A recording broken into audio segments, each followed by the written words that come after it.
এতগুলো বছর পার করার পর হঠাৎ মনে হলো মায়ের জন্মদিনটা পালন করি। তো অত টাকা খরচা করে কে মার জন্য কেক আনবে, তো ঘরে বসেই কেক তৈরি করে মাকে বললাম কাটো, আর কেটে আমরা সবাই খাই। তো কেকটা আমি কিভাবে তৈরি করেছি, কার রেসিপি দেখে তৈরি করেছি, কিভাবে করেছি, সব কিছুই হোমমেড আজকে তোমাদের দেখাবো। আর আমি এই ভিডিওটা দেখেছিলাম একটা ইউটিউবারের থেকে, কারণ আমি কখনো কেক তৈরি করিনি। অনেকদিন ধরে কেক খেতে ইচ্ছে করছিল বলে ইউটিউবে সার্চ করার সাথে সাথে প্রচুর ইউটিউবার এসেছে। তো তার মধ্যে একজনের ইউটিউবার ভালো লেগেছে, আমি নামটা আর মেনশান করলাম না। তো কেকটা তো সবই ভালো ছিল, যা যা উপকরণ সে নিয়েছিল সেই উপকরণে আমি নিয়েছি। হতে পারে আমি কম নিয়েছি, কিন্তু সবই নিয়েছি। তারপর আমার কেকটা এত সুন্দর হয়েছে, যেটা খাওয়া তো দূরের থাক, মানে দেখতেই ভালো হয়েছে, খেতে একদমই ভালো হয়নি।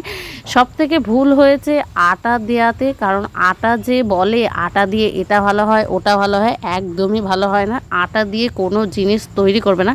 তো চলো, প্রথমে আমি কি নিয়েছিলাম, চিনি নিয়েছিলাম, চিনি গুঁড়ো নেবে। তারপরে নিয়েছিলাম পরিমাণ মতো দুধ, নিয়েছিলাম একটা হাঁসের ডিম। তোমরা যে কয়জন খাবে সেটা পরিমাণ করে খাবে। আমি যেহেতু প্রথমবার বানাচ্ছি তাই আমি সবই একটা আর অল্প অল্প করে নিয়েছি। তারপরে ভালো করে ডিমটাকে ফাটিয়ে নেবে, ফাটিয়ে নিয়ে যেন কোনো দলা থাকে না, কারণ ডিমে অনেক দলা থাকে। আরেকটা কথা বলে রাখি, যদি তোমরা ডিমটা ফ্রিজ থেকে নামাও তাহলে তার 1-2 ঘন্টা আগে নামাবে, কারণ ফ্রিজে থাকলে শক্ত হয়ে যায়, তার জন্য। আর আজকে যে ডিমটা দিয়েছি এটা আজকেই ডিমটা পেরেছিল সেই ডিমটা। তারপরে দিয়ে দিয়েছিলাম সাদা তেল দিয়েও ভালো করে সেই ডিমের সাথে ভালো করে ফেটিয়ে নেবে, যতক্ষণে ডিমটা থেকে সাদা না উঠে যায়। আর হাতে প্রচুর জোর লাগবে, যদি চামচ দিয়ে করো তো অনেক খাটনি, আর যদি সেই কাটা ধরনের হয় সেগুলো দিয়ে করলে অত অসুবিধা না। আমার ঘরে যেহেতু ছিল না তাই ওগুলোই করেছি। আর ছিল না কোকো পাউডার, যেহেতু ছিল না তাই আমি পাড়ার দোকান থেকে নিয়ে এসেছিলাম 5 টাকা দামের যে কোনো কোম্পানির ক্রিম বিস্কুটের পাউডার, সেটা নিয়ে এসে গুঁড়ো করে নিয়েছি। আর আমি মিক্সি ইউজ করিনি, কারণ আমি মিক্সি ইউজ করতে পারি না, সেটা বলতে কোনো লজ্জা নেই। তো যাই হোক, সেগুলো তুমি যেভাবেই পারো বা পারো না সেটা বড় কথা না, সেগুলো দিয়ে নিতে পারো, আমার মতো খরচা কমে। আর দিয়ে দিয়েছিলাম ড্রাই ফ্রুটস।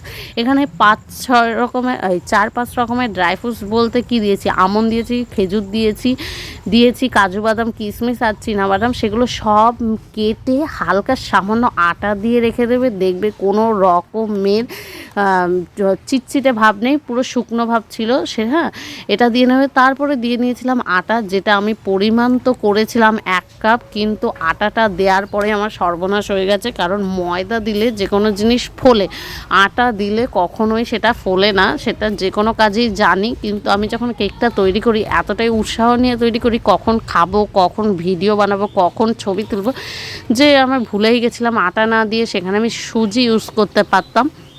তো যাই হোক, আমি সেহেতু একটা বাটিতে ভালো করে তেল ব্রাশ করে নিয়েছি। তোমরা যদি ব্রাশ না করো যে কোনো একটা খাতার পেজ দিয়ে নেবে, তারপরে সেটা পেজের ওপরে সেই বাটারটা দিয়ে, যদি তোমরা ওই বাদাম দিতে চাও দিতে পারো, বা যেমন সাজাতে চাও বা নাও সাজাতে চাও সেরকম দিয়ে ভালো করে চুলায় বা গ্যাসে বা ওভেনে যেটাই ইচ্ছায় সেটাই বসাতে পারো, কিন্তু মিনিট ধরে বসাবে। আমি এটা করতে 15 মিনিট লেগেছে। এটা আমি পুরো ফোন পাশে রেখে দেখেছি, একটা ফোন আরেকটা ভিডিও করেছি। আর যদি তোমরা চুলায় করো যেমন আমি করেছি, হ্যাঁ, কাঠে চুলায়, তাহলে কিন্তু কোনো রকমেই ধুয়ো হতে দেবে না, চালটা যেন ভালো হয়, না হয়তো গন্ধ হয়ে যাবে, খেতে পারবে না। তো যাই হোক, আমি আগেই দেখে নিয়েছিলাম হয়েছে কিনা। যখন আমি দেখেছি হ্যাঁ ফুলে গেছে, তখন ক্যামেরাটা নিয়ে তাড়াতাড়ি করে তোমাদের সাথে একটা দাঁত খুঁচানি কাঠি দিয়ে দেখালামই পুরোপুরি, মানে ঠিক হয়েছে কেকটা, পুরোপুরি সব ঠিক হয়েছে। কিন্তু আটাটা যেহেতু দিয়েছি তাই আটার জন্য ওটা শক্ত ভাব হয়ে গেছিলো কেকটা, আর খেতেও সেরকম মন চাইছিল না। যদি ময়দা দিতাম বা সুজি দিতাম তাহলে আরও ফুলতো, আরও দেখতে ভালো লাগতো। তো আজকের মতো কেকটা তো আমি বানিয়েছি, কিন্তু কেকটা আমি খেতে তো একদমই পারলাম না। তো পরের দিন আবারও চেষ্টা করব এই কেক তৈরি করার। তো আজকের মতো ভিডিওটা এখানেই শেষ।